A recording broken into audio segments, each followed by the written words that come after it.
Aujourd'hui, nous prenons la direction de la Gironde, terre d'élection de la sénatrice RDS Nathalie Delattre.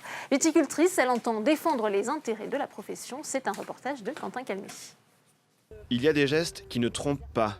Nathalie Delattre est sénatrice, mais également viticultrice dans le Bordelais. Ce geste, c'est vrai que c'est un geste technique, mais c'est aussi un geste d'amour que nous avons par rapport à nos vignes. C'est vrai que c'est toujours important de voir l'état sanitaire de la vigne, de voir quel stade végétatif se présente la vigne. Sur l'ensemble de la Gironde, au total, 700 millions de bouteilles ont été produites l'an dernier. Une filière particulièrement importante donc pour le département. C'est aussi une économie qui représente 4 milliards de chiffres d'affaires, dont la moitié se fait à l'exportation. Et puis c'est le premier employeur de la Gironde avec 55 000 emplois directs ou indirects. Donc effectivement, on voit quelle est l'empreinte de la filière viticole dans un département tel que la Gironde. Vous êtes en agriculture raisonnée. Vous avez fait quel choix ? Nathalie Delattre assume sa proximité avec le milieu viticole bordelais. En tant que sénatrice, elle défend le lobby du vin. Donc on va aller dans les chais maintenant. Ouais. Quand j'ai repris la propriété, on vendait tout en vrac. Voilà, bienvenue. Selon elle, il est important qu'il y ait des parlementaires qui connaissent ce métier de près.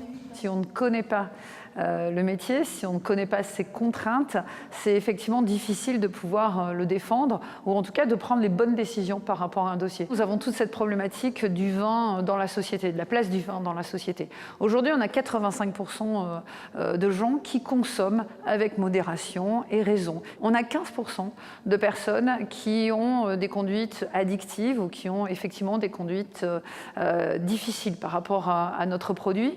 Et nous sommes les premiers à investir dans la prévention et à faire de la prévention. Oui, c'est vraiment une belle famille, des beaux enfants. Oui, c'est ça. Au mois de février, la sénatrice est montée au créneau. L'exécutif évoque alors la possibilité de muscler la réglementation pour lutter contre l'alcoolisme, avec à la clé des mesures très mal perçues par la profession du vin. Ainsi, le 15 février dernier, la sénatrice interpelle directement le Premier ministre. C'était une question passionnée parce que c'était une défense de notre filière viticole, une défense de nos pratiques viticoles et une défense de notre patrimoine qui est le vin. Aujourd'hui, le gouvernement a rétropédalé. L'alcool est ainsi quasi absent du plan de lutte contre les addictions présenté le 26 mars dernier. À la toute nouvelle Cité du vin de Bordeaux, elle fait le point avec les représentants du secteur. On était ravis de voir que Nathalie Delattre parle avec ses compétences et son intérêt de parlementaire, mais aussi avec ses tripes, et la connaissance de ce métier-là. Parce que la ministre de la Santé avait eu des mots qui étaient surprenants pour les acteurs du vin que nous sommes, ou des citoyens français que nous sommes, lorsque l'on dit que le vin est un alcool comme les autres, ou que la consommation d'alcool est dangereuse dès le premier verre. Ça heurte et ça percute notre façon de vivre et la façon de vivre de beaucoup de Français. Vous avez gagné un combat, votre lobby a été plus fort que d'autres. Alors, la seule version du mot lobby qui me dérange, c'est qu'effectivement, c'est un mot anglais. Mais sinon, effectivement, je suis dans la défense des filières économiques. Ici, en Gironde, c'est quand même le premier employeur de la Gironde. Comme l'a rappelé Hervé tout à l'heure, c'est le deuxième poste de la balance commerciale de la France. Prochaine étape, pour l'élu de Gironde, porter d'importantes mesures de soutien à la filière lors du prochain examen des lois de finances, notamment pour préserver l'aspect familial de la succession des exploitations. Un dossier où, là encore, la sénatrice entend bien hausser le ton face au gouvernement. Et Nathalie Delattre nous a rejoint sur ce plateau. Bonjour, merci d'être avec nous. On vient de voir ce reportage de Quentin Calmé. Quand vous avez été élue sénatrice, vous attendiez à avoir ce combat à mener. On va vous entendre dans l'hémicycle dans quelques instants. Alors ce combat, je le voyais mené par Gérard César, qui était mon prédécesseur ici au Sénat. Mais c'est vrai que je ne le pensais pas aussi difficile. C'est vrai que quand j'ai pris la parole face à la ministre de la Santé, j'ai eu à recevoir ensuite des lettres d'insultes, de menaces, de lobby anti-alcool. Alors c'est vrai que quand on ne vit pas en direct, on n'a pas l'impression que c'est aussi difficile de défendre une filière économique, mais ça l'est, effectivement. Alors justement, on va peut-être vous réentendre, puisque c'était en février 2018, lors de la séance de questions d'actualité au gouvernement. Par courrier du 19 janvier dernier, le président de la République exprimait son souhait que les acteurs de santé, mais aussi les acteurs économiques que nous sommes, s'emparent du sujet afin de mener la révolution de la prévention. Pourtant, parallèlement à cet écrit, votre ministre de la Santé ne cesse de jeter l'opprobre sur nos têtes. Sa stratégie nationale de santé souhaite passer d'une politique de prévention des risques à une politique de prévention de toute consommation d'alcool. Allez-vous reconnaître l'existence d'une consommation responsable ou souhaitez-vous suivre votre ministre de la Santé qui veut faire de la France le pays de la prohibition ? Le pays de la prohibition, c'était quand même un petit peu fort, non, dans votre bouche, ce terme ? Oui, mais le message que l'on a reçu de la ministre de la Santé était très fort pour nous, viticulteurs. C'est vrai que j'ai souvent l'habitude de prendre cette métaphore, c'est-à-dire que quand il y a une victime de la route, en France, on n'arrête pas la production, la chaîne de production automobile. Et là, effectivement, nous savons qu'il y a certaines personnes qui ont des conduites addictives, qui ont des problèmes avec l'alcool. Et là, on souhaitait nous faire arrêter cette chaîne de production. En tout cas, on nous donne des signes pour dire attention, c'est vrai que l'alcool tue et donc nous devons interdire l'alcool. Donc effectivement, c'est à la mesure du message que nous avions reçu. Comme je l'ai dit, c'était passionné, peut-être comme question, mais je pense que des fois, des mots forts permettent des réponses fortes. Et c'est ce qui fait qu'Édouard Philippe a dû s'engager sur le débat, ainsi qu'Emmanuel Macron qui nous a rassurés par rapport aux propos qui avaient été tenus. Car pour vous, le vin, ce n'est pas un alcool comme les autres, on ne peut pas dire ça. Alors, c'est de l'alcool, on ne l'a jamais nié, mais c'est vrai que ça ne ressemble pas au gin, à la vodka. C'est vrai que quand on parle d'alcoolisation, on a souvent le réflexe de penser à l'alcoolisation des jeunes. Les jeunes, a priori, n'aiment pas le vin. C'est très acide, donc ce n'est pas forcément la première boisson alcoolisée vers laquelle on va. Mais c'est vrai qu'il y a 15% de personnes, je l'ai dit dans le reportage, qui ont des conduites addictives. Et effectivement, il faut que nous sachions les entourer. Mais ce n'est pas effectivement eux qui doivent faire la mesure des 85% de personnes qui effectivement savent consommer avec modération, savent consommer avec art de vivre notre alcool qui ne dépasse guère les 15 degrés généralement.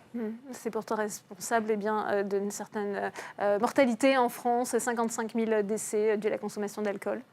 Oui, alors pas simplement sur le vin. C'est vrai qu'on a l'habitude de dire que, et on n'en fait pas état, sur certaines maladies, notamment cardiovasculaires ou certains cancers, le vin peut agir en prévention. Effectivement, sur 2 cancers, et notamment du foie, il aggrave la situation. Donc, effectivement, tout ça, c'est du bon sens. C'est savoir comment on peut consommer, comment est-ce que l'on accompagne les gens qui ont ces conduites addictives dans la consommation. Voilà, il faut prendre le vin. Je pense qu'il ne faut jamais consommer le vin seul. Il faut être à plusieurs pour effectivement partager cette passion. Dès lors qu'on est à plusieurs et qu'on consomme, si l'on va à plus de 2 verres, bien, il faut savoir ne pas prendre le volant. Il ne faut pas mettre la vie d'autrui en danger. Et puis, il ne s'agit pas de boire une bouteille d'alcool à midi ou de vin à midi. Ces campagnes de prévention, elles peuvent avoir un réel impact sur la filière viticole, un impact négatif selon vous ? Ah non, je pense qu'elle a un impact positif. Nous sommes d'ailleurs les premiers acteurs de cette campagne de prévention. Parce qu'on ne peut pas boire du vin comme on boit n'importe quel alcool avec du gin, de la vodka, avec du coca. Enfin, c'est pas du tout, on ne parle pas du tout de la même passion, on ne parle pas du tout de la même façon de consommer. Donc pour nous, ça a plutôt des impacts très positifs. Je pense qu'on est monté en qualité de nos vins, on est monté en qualité de nos pratiques et l'on sait expliquer qu'effectivement, par rapport à ces dégustations, il y a un art de vivre et qu'il faut faire attention. C'est-à-dire généralement, en dégustation, on ne sert jamais une femme enceinte. Par contre, c'est vrai que les jeunes, encore une fois, ce ne sont pas les clients, sont pas nos clients majoritaires. C'est vrai qu'il est toujours un peu difficile de savoir plus de 18 ans, moins de 18 ans, mais généralement, on accompagne toutes nos dégustations de conseils par rapport à ce comportement. Elle se porte bien, la filière viticole, aujourd'hui en France ?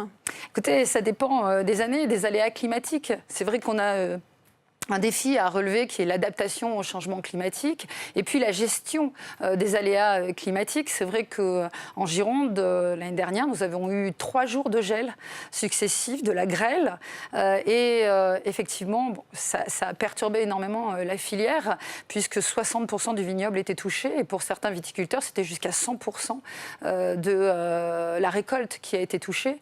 Et généralement, un épisode de gel vient impacter la 2e année suivants aussi. Donc les rendements seront moins forts cette année également. Donc oui, ça dépend des années, mais on peut dire qu'on progresse en export parce qu'on progresse également en qualité. Le prochain combat, on l'a entendu dans le reportage de Quentin Calmet, ça sera aussi la question de la transmission des propriétés viticoles. C'est important aussi? C'est très important parce que c'est un modèle économique qu'il faut sauvegarder. En tout cas, il faut que l'on sache de la part du gouvernement s'il souhaite sauvegarder le patrimoine familial, la transmission de nos propriétés familiales, l'agriculture familiale, ou bien si effectivement, il y a quelques années, 90% du terroir, en tout cas des propriétés, étaient familiales. Aujourd'hui, c'est 55% des propriétés qui sont familiales. Le reste a été cédé à des fonds de pension américains qui font simplement de la gestion financière ou des assurances. Donc on est loin du modèle agricole idéal. Et c'est vrai que certaines propriétés ont dû être vendues, par exemple en Saint-Émilion, parce que la part de revente est trop chère pour des membres de la même famille. Eh bien, merci beaucoup Merci Nathalie Delattre. Merci d'être venue sur le plateau de Public Sénat.